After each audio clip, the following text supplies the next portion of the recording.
All right. Our next panel discussion is titled The Mental Health Crisis of This Digital Generation and How We Can Help. I'm going to have our moderator, Preeti Dubey, take over. Let's give him a round of applause.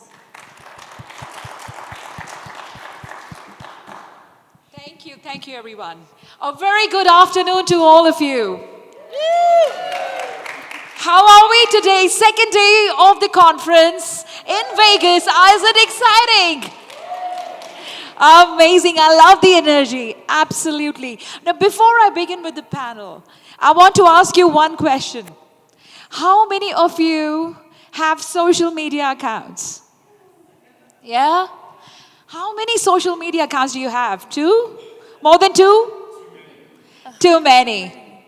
Okay, how many of you spend at least 4 hours on your phone or laptops? At least 4 hours? Everyone. Do we all belong to a digital generation? Do we all belong to a digital generation? We do. So our panel discussion today is about the mental health crisis of the digital generation. Now, digitalization helped us survive the biggest pandemic that we've seen in our life. Agree? I mean, it could help us work from our homes, stay connected with people, and kept the businesses going. So technology enabled us in many ways. It has also increased our reach phenomenally. The social network that we have has grown exponentially. So even in the loneliest of the times, social isolation doesn't affect us because we do have somebody on the social media with us. But then all of this comes with a cost. Because our reach has grown phenomenally, so has the pressure, the social pressure, peer pressure, cyberbullying, and cancel culture. There are so many such things that affect us and our mental well-being. And this is the topic of our discussion today. I am Preeti Dubey. I'm going to be moderating this session for you all. I'm a trained clinical psychologist. I'm a management consultant and coach. I am a CEO and founder of a company called Strive High. We are based out of Singapore, but we have clients across the globe, across 18 countries. And I have personally trained thousands of professionals, not only on leadership, but on mental health and well-being. Because if we are able to have a strong, robust mental well-being here, if we can have a good mental hygiene, then we can create a more, robust career, do greater things, and if the mental well-being is compromised, our life, our connections, everything gets compromised. So now I have a panel of amazing speakers here. They are all experts in their domains, and I would like to invite them all to introduce themselves. I would like to begin with you, Dr. Amani. Thank you. Thank you first, Preeti, for the amazing introduction. It is an honor to be a part of this esteemed discussion with fellow educators and experts and authors. So to start introducing myself, Yes. I will start from the beginning. I'm actually a wife and a mother for 4 children.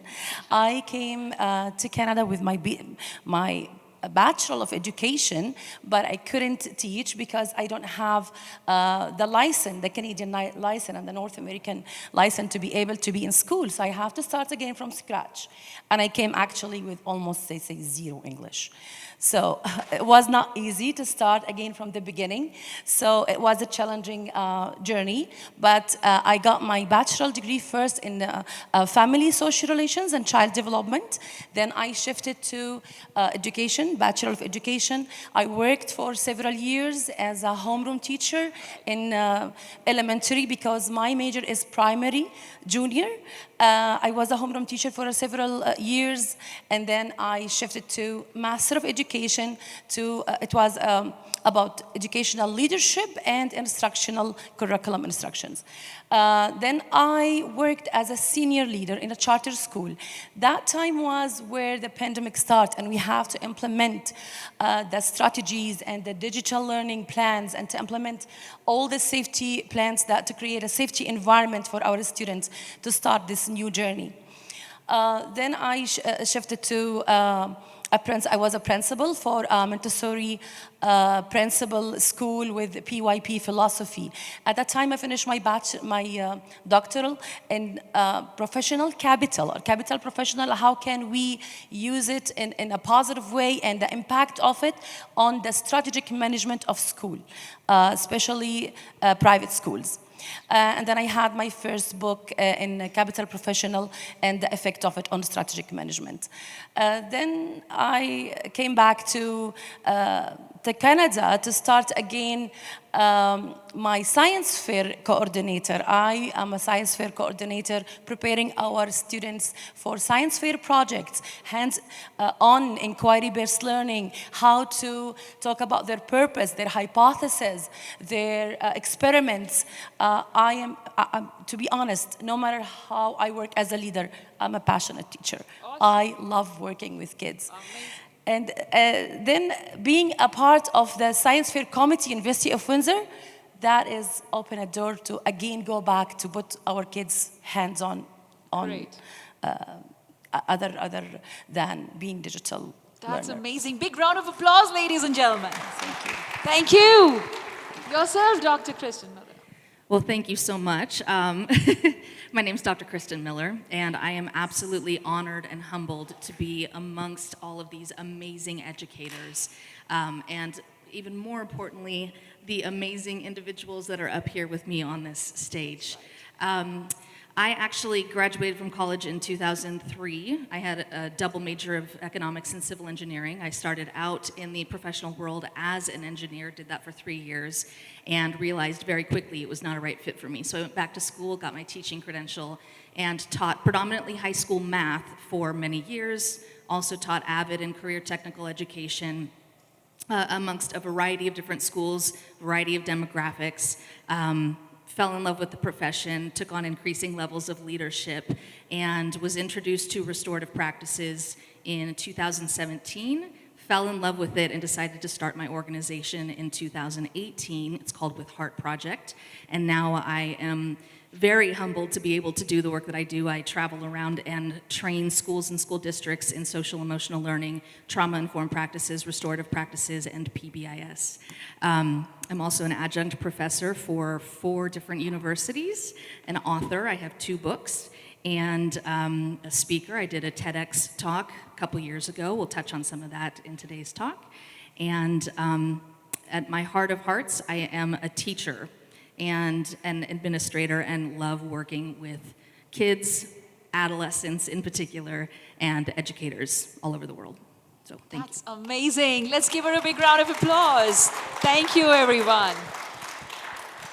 Now, Dr. Valerie. Good afternoon, everyone. My name is Dr. Valerie René Sheppard, and my area of expertise is in self-mastery, which I define as mastering you in your life so that you can exquisitely manage whatever your life brings your way. And like my fellow panelists, I have a hybrid career. I have about 40 years in business strategy and marketing. I was a corporate vice president running a $1 billion portfolio. And then I switched over to, started teaching at the University of California, Irvine at the business school. And during that experience, noticed some things about my students who would come to my office hours. And they were always asking me questions that had nothing to do with marketing or business strategy. They had to do with life. How do I deal with my parents who want me to be an accountant, but I want to be a dancer? I just broke up with my boyfriend and I can't figure out what to do and my grades are plummeting and I think I should take a gap year. Like, questions that really had to do with nothing about their chosen academic curriculum. So I created a curriculum for them called Living 101, Being Happy and Whole, and an advanced course called Living 102, Happy and Whole Practicum. They're based on the wisdom that's in my #1 international best-selling book called Living Happy to Be Me. And I'm about expanding that and advocating for social emotional learning, self-mastery training, inclusive of practical spirituality in post-secondary education. Thank you. Wow, big round of applause for Dr. Valerie. Thank you. And now we have Lord Milan with us. Please introduce yourself. Well, before I say that, I'm just impressed. I know we've met and we talked and we even had dinner, but just hearing it all now, being all laid out, it's like the capacity of just one individual and what they can do is just amazing. And continuing with the story of my life, I'm just surrounded by women that are way smarter than me and have done way more things than me, and somehow I'm still in the mix. But these days, I am a superhero coach. And like most superheroes, I have an origin story that seemed really negative and traumatic at the time. But when I broke my neck at 17 and was told I'd never have a life again and never have any movement, no feeling, I thought, well, that sucks. What can I do about that? And much like the self-mastery, I went within and started to find out ways that I could be valuable. And that started with my own thinking and my own words. And I used that to create a new picture for my life. And as that picture became a lot more clear and I became a lot more bold, then I became a lot more clear about what I could do. And followed, the same suit of going into higher ed, and really found that I'm my most valuable when I am teaching. And not just teaching about Spanish or all the linguistics and things like that I studied in school, but rather instructing people on how to live. And that paying attention to yourself is really the best thing that you can do. That a lot of people are willing to live their own life, but not a lot of people stand up to themselves. Not just for yourself, but to yourself. And convince yourself to do it even though. To do it even though there's nobody else in your life that is doing what you want to do. Or that the circumstance is really difficult. And I've proven for the last 23 years that difficulty is something that's always going to be there, but if that's the reason that you're not successful, then that's always going to be the excuse. And being able to thrive in the midst of all that difficulty has proven miraculous for myself and for my clients all around the world. And it's fantastic to be able to utilize something that seemed so tragic at the time for such a prolific story that's been really the catalyst for me to be as valuable as possible. That's amazing. Rock stars we have. Thank you for that big round of applause, everyone. And that brings me to my first question. McKinsey Mental Health Institute did a research on mental, social, physical health of individuals across 26 countries. And the result they found was that Gen Z was going through a mental health crisis. Now, this is something that we need to be worried about. And we have here an expert who has spent literally her entire life teaching, training, and as a leader in the school environment. So my question to you is, Dr. Amani, how do you think digital learning is impacting the lives of the students, and what can we do about it? Great question. Okay, I want to address your question from educational perspective as an educator. Actually, digital learning, it is not a new to educational trend. It's raised up and we spotlighted, and it came up only that much during the pandemic and during this period of time. We as an educator, we need to acknowledge the positive impact, at the same time addressing the potential challenges and consider what kind of crisis, mental health crisis could appear from it. So I will start with the green side, the positive impact. But before that, I will just take a moment to briefly identify the mental health crisis from educational perspective, which refer to an individual who is suffering and experiencing emotional distress, stress, very high level of stress, anxiety, hopelessness, intensive sadness. All those are indicators. We have to be aware of them if they arise with any of our students or children. Also, there is a captology study, and that study and that research concentrate in technology and the effect of this technology in a human being as a whole, from all setting, like family setting, now shifting to virtual family, educational setting, shifting to virtual education, and the effect of technology in a human being ideologies, human being attitude, behavior, and everything belongs to human beings. So to go to the positive impact, of course, access to a wealth of knowledge, it's one of the most important positive impact that our students has.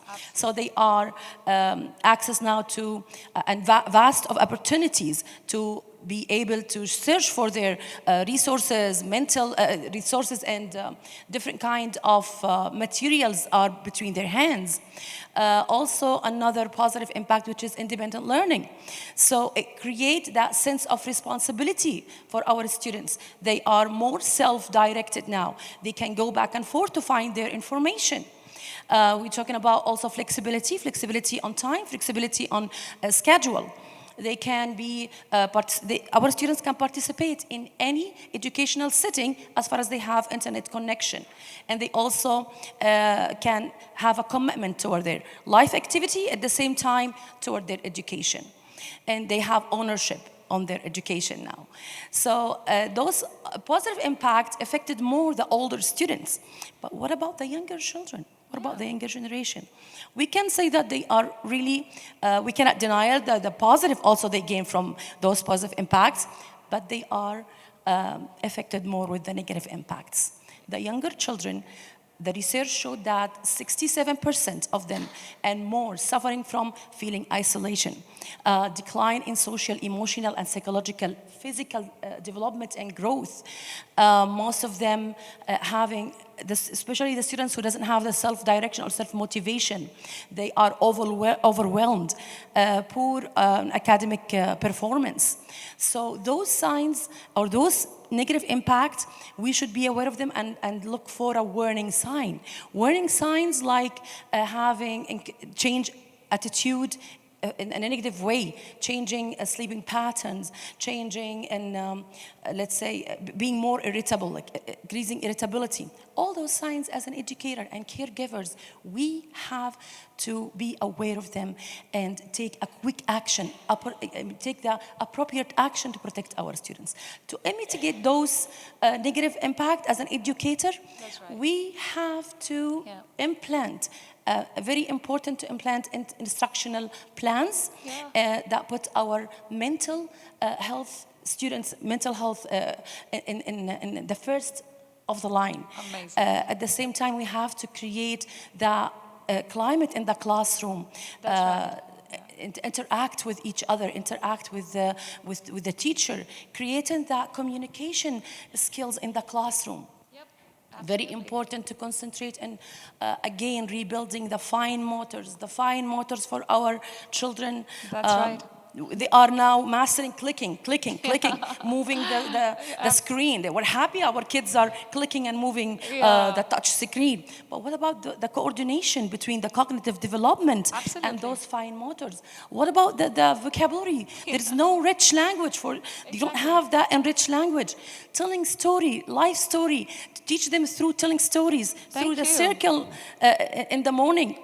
From, all the elementary, not only KG.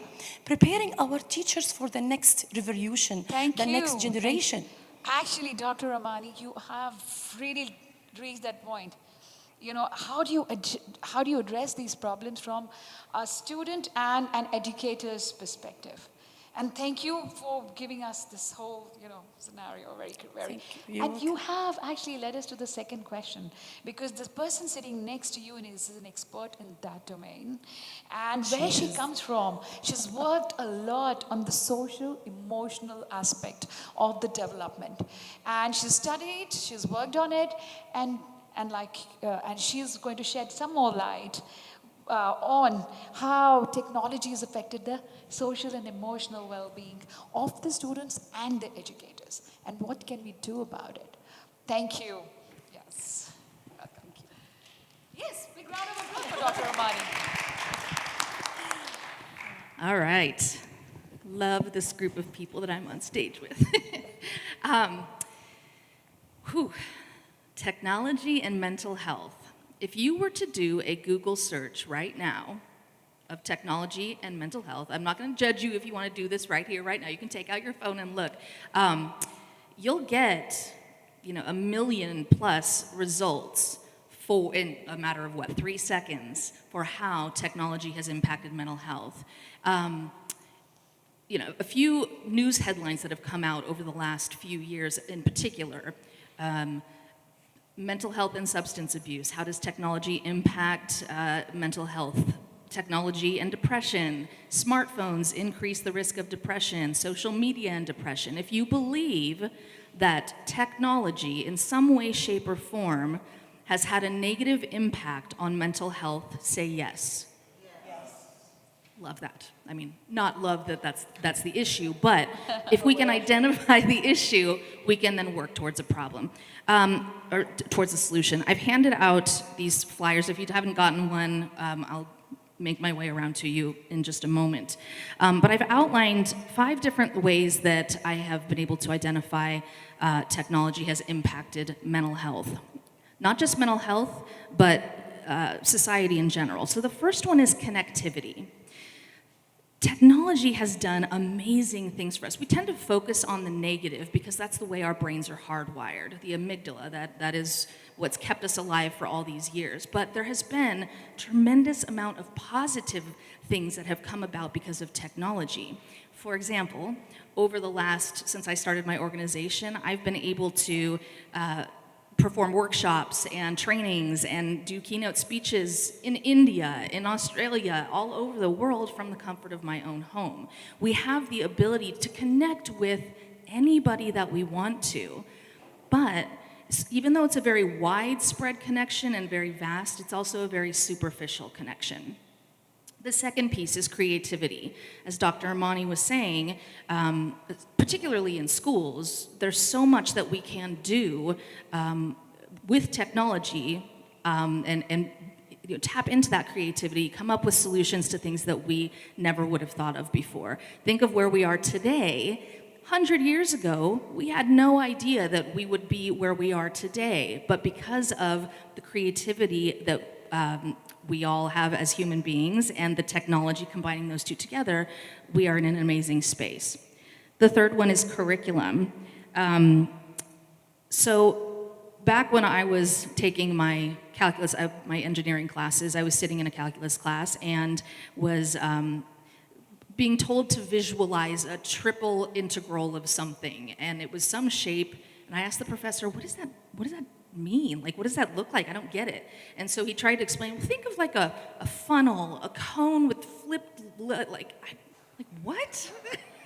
But now, with technology, we can see those things in real time. It's actually a beautiful and amazing thing. So for especially higher level education, it's incredibly effective. Virtual reality is being used quite a bit. And one of the things I say in my trainings is if a kid really wants to learn how to solve equations for X, like he doesn't really need me for that. He or she doesn't need me for that. He can go on YouTube or Khan Academy, thousands of videos showing that.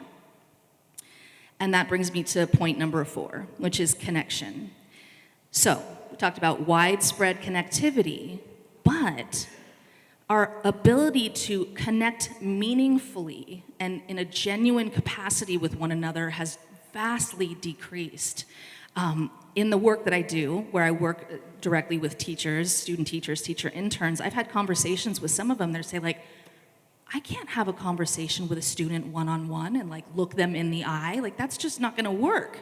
And so it's a bit of a problem. One of the things that I outlined in my TED Talk was this concept of social media perfection projection, where many people are using social media as a staging ground for life. And if something doesn't appear to make a good post, where they don't think that they'll get enough likes or followers, they won't engage in that activity. And our kids nowadays are seeing everybody else's social media perfection projection, how many likes they're getting, how many comments, how many followers, and they're equating their self-worth to that, which has put us in this crisis, number 5. Kids don't value themselves anymore. And that is standing in the way of them learning in school. The latest neuroscience research shows that students have to be regulated and feel relationally safe if their brain is going to be open, at what we call in trauma-informed practices, open for business, and their cortex is going to be able to access that material. I'd like to draw your attention to the beautiful young woman on this pamphlet. This is Amani. She was one of my former students, and give you a description of how some of the work that I've done has impacted students in settings these days.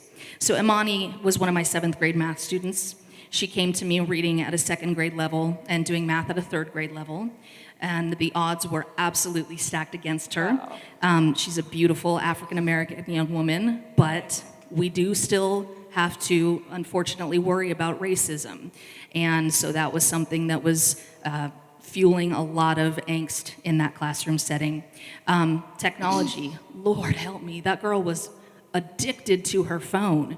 And it was, I had to work with her mom to pry it away from her long enough to where she could be present in class. And then school systems, we've focused largely on testing. But the year that she was in my classroom, I was doing some informal action research.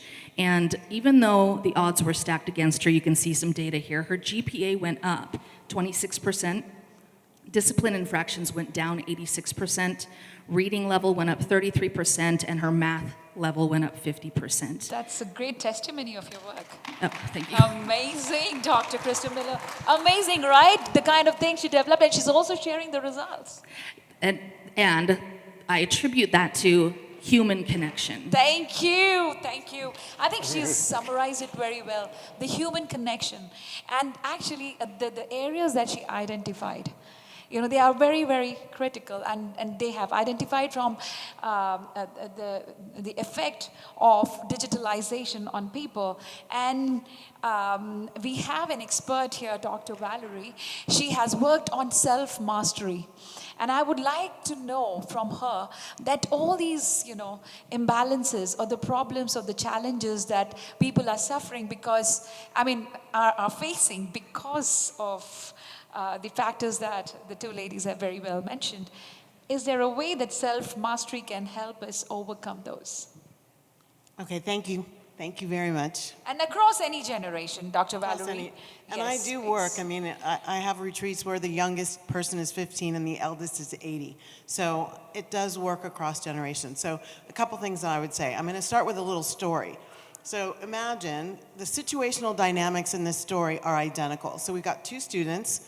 They're both post-secondary students. One is named Liz, the other's named James. And they are both applying for a scholarship. They're in their 2nd year, so they're getting like a mid-4th year term scholarship. They both applied for it. And they get a letter back that tells them both they were denied the scholarship. So Liz's reaction, Liz gets very emotionally upset. She spends the rest of the day crying. She kind of partially reads the letter, then sort of throws it away. It's very distressing. She gets into a downward spiral of, I'm not good enough, they don't see me, they don't hear me, they don't understand me, my life is never gonna get better, I'm letting my parents down. Just a total negative emotional spiral followed by behavioral traits that go along with that.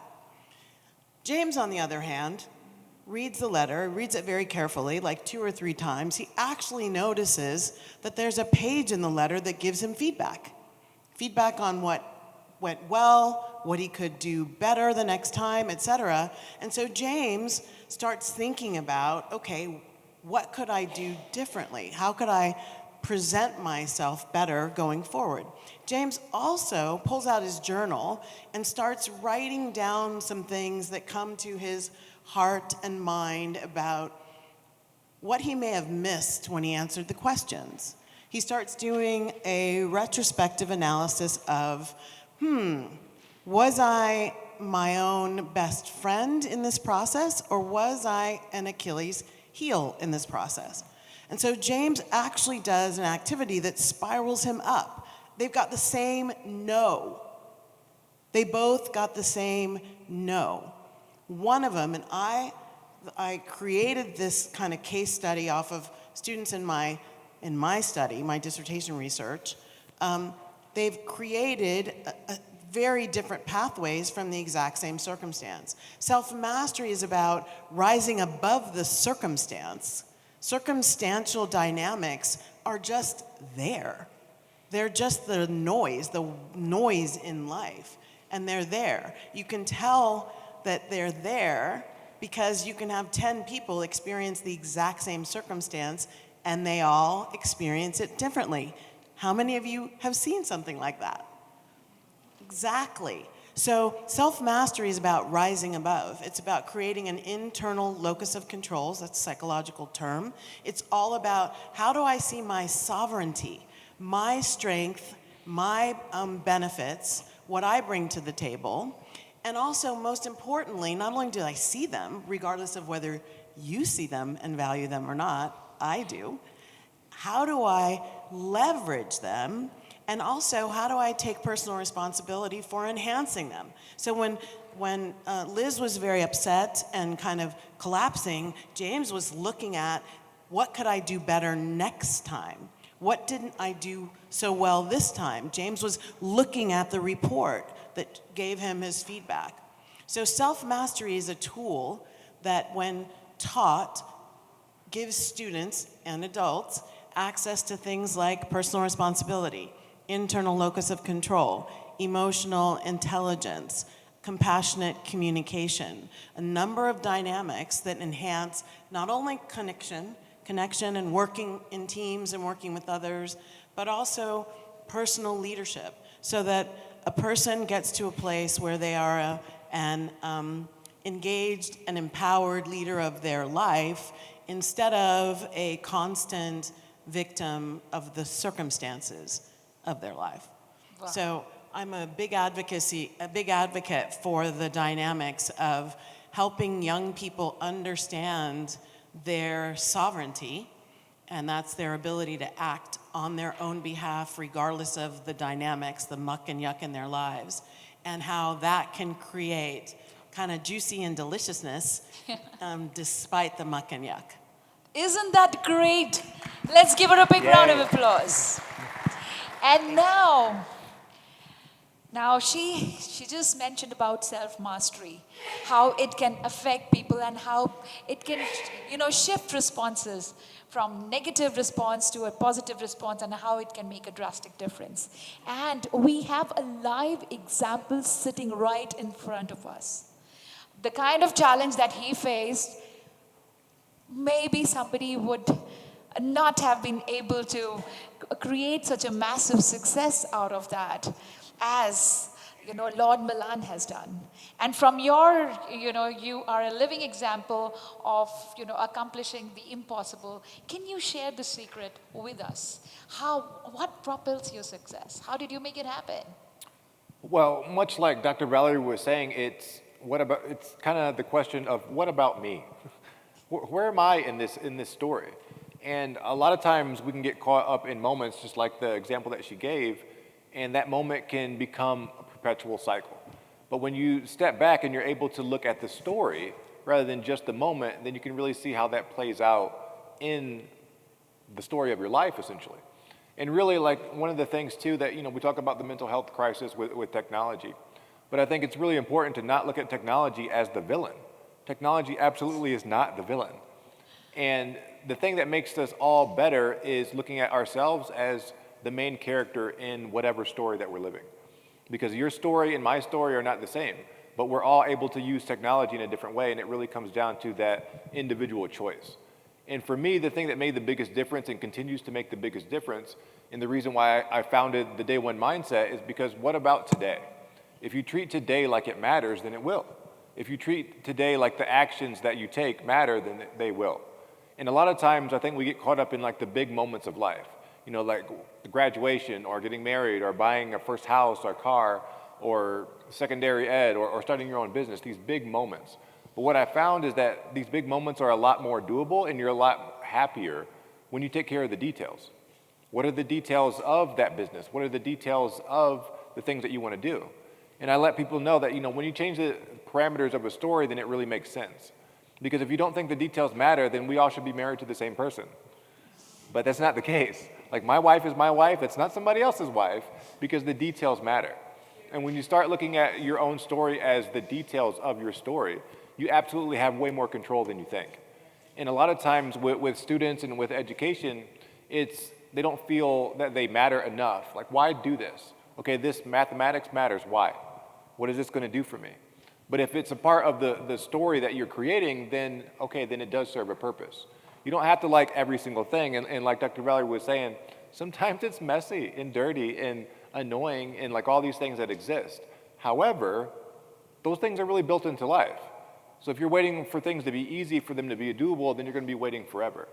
But if you just look at it as, oh, this is really an undeveloped opportunity, then I can really capitalize on whatever is happening. And when I broke my neck and was told, hey, you'll never have any movement or feeling or anything again, I decided to find my value in something else. And I recorded my episode 122, I think, of my podcast about the last 23 years since my injury. And if I was waiting to walk again and for things to be easy, or for somebody else to come along and say, hey, you're great, you can do this, then I would have been waiting still. I wouldn't have anything. And reminding ourselves that when you choose not to wait for someone else to solve your problem or to be your hero, then you can become your own. And things like self-mastery and utilizing technology in the right way, that you're utilizing it in a way that's actually serving you and your story, being the best you is the thing that's going to serve all of us. Because if you think about the amount of people that have been alive just in the last 100 years versus the amount of people that we talk about, it's like 0.00001.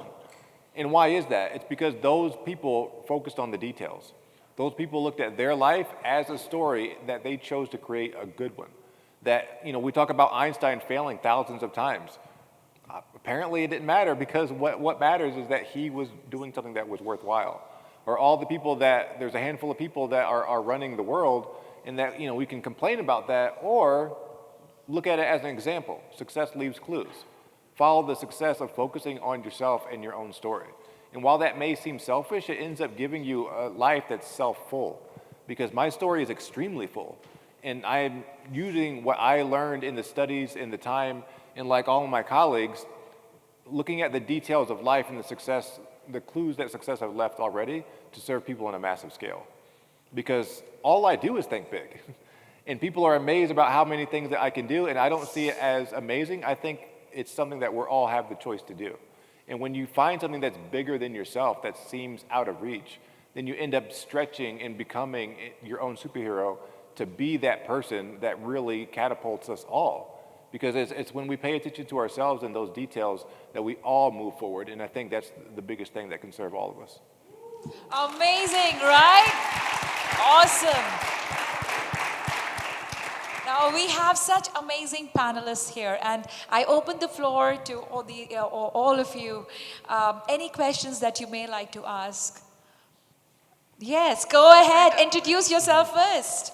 Hi, I'm Ashley Campbell.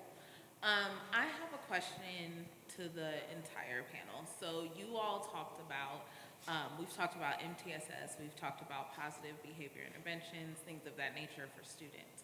And within this digital world, we've also seen huge impacts on educators, but we have yet to see a system to really support them through this process. We've also seen huge mass exodus of educators leaving the profession and not many mental health supports. We've seen a lot of conversations around it. So I'm an action-oriented person.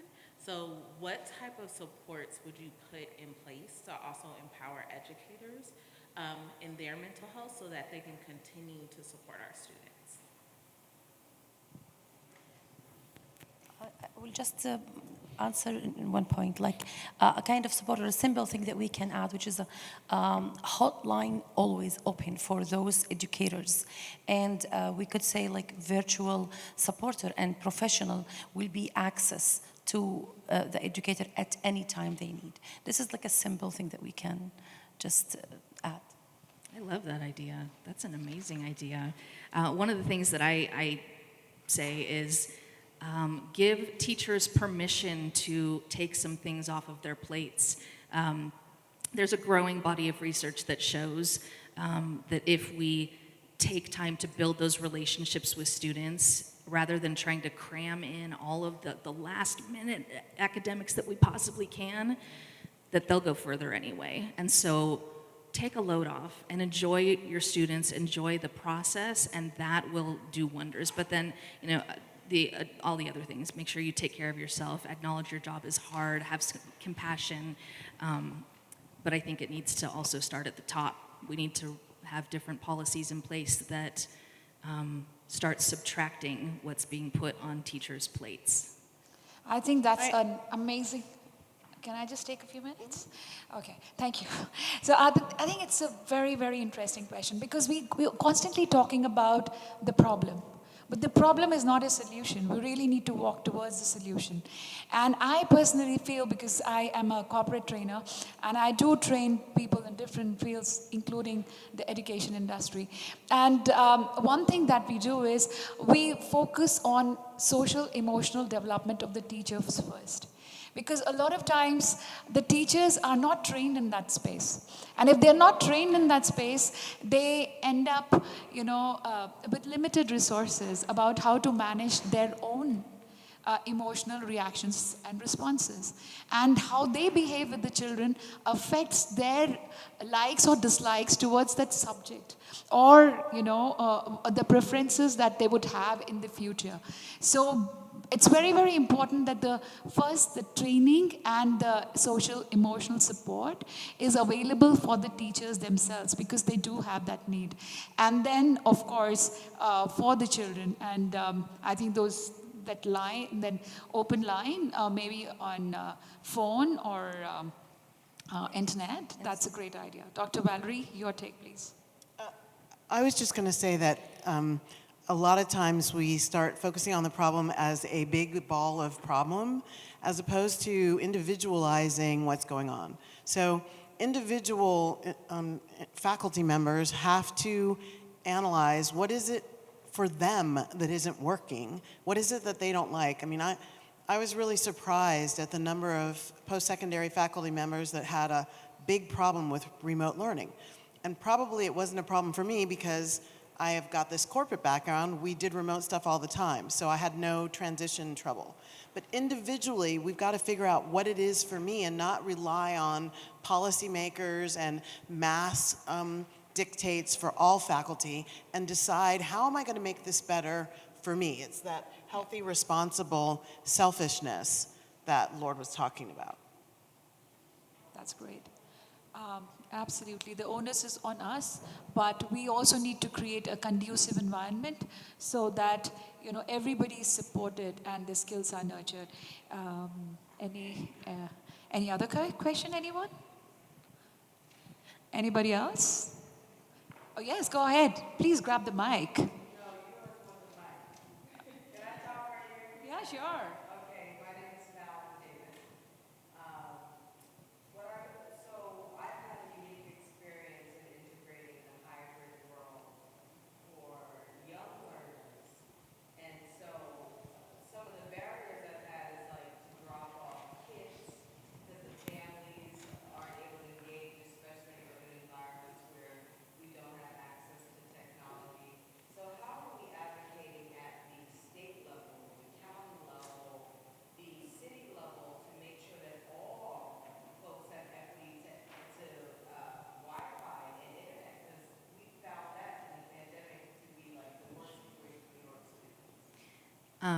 I completely agree with Dr. Valerie in terms of we do have to have a level of self-responsibility. We can't just continue pointing the finger. However, we have quite a few well-intentioned individuals and decision makers making these decisions, then they don't see the impact that it has down on the ground. And so I agree with you. I think that needs to be a huge, huge focus moving forward. Unfortunately, in certain states, at least in California, we are seeing a lot of movement in that direction where we see that this is a problem and a lot of grants, a lot of funding is being put out there for that.